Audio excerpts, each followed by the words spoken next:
Welcome to The Explainer. Today, we are diving deep into a really controversial new bill in India, one that's basically just hit the giant reset button on the entire online gaming industry.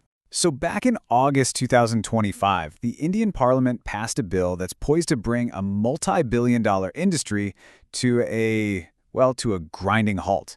It's a massive shakeup. But what does this new law actually ban? Let's get into it.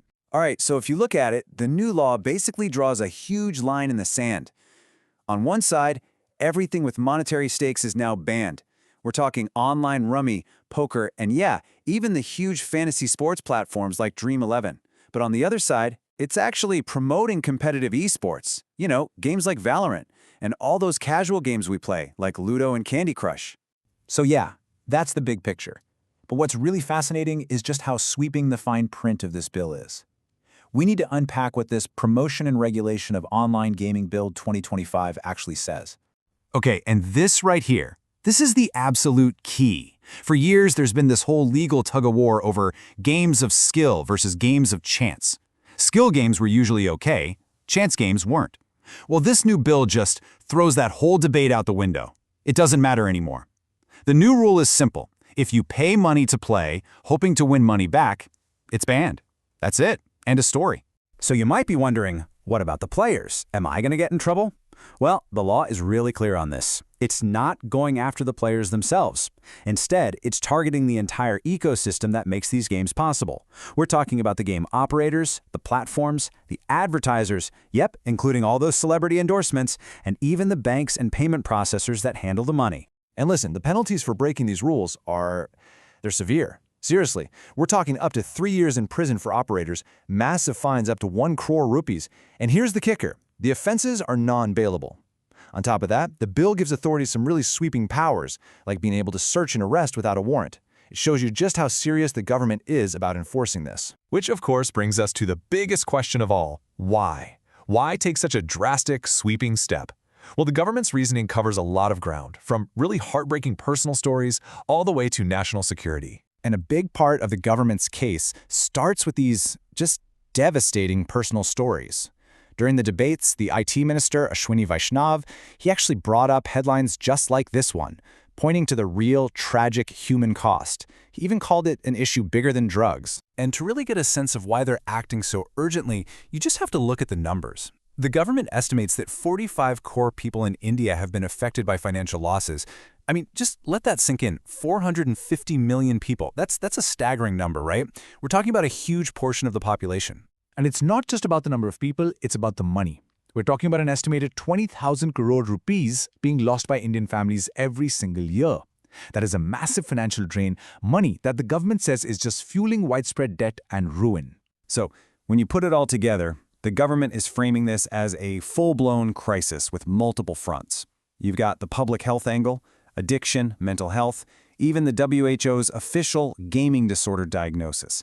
Then there's the financial protection argument, and to top it all off, they're bringing up serious national security concerns, talking about links to things like money laundering and even terror financing. Okay, so that's the government side of the story.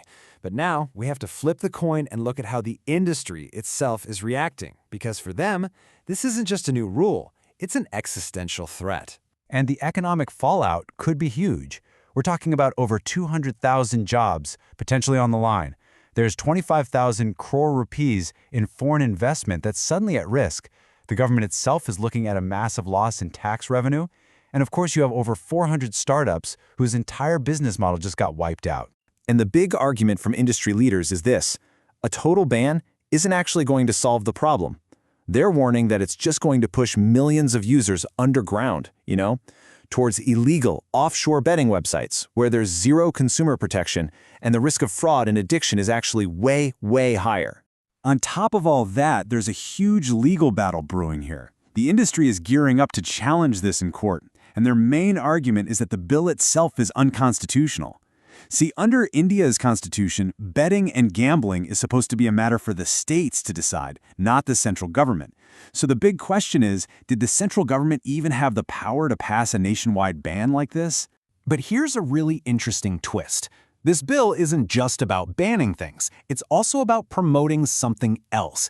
And in this massive industry shakeup, it creates a very, very clear winner. And that winner is esports. By carving out this special protection and actively promoting esports and social gaming, the government is making a huge policy pivot.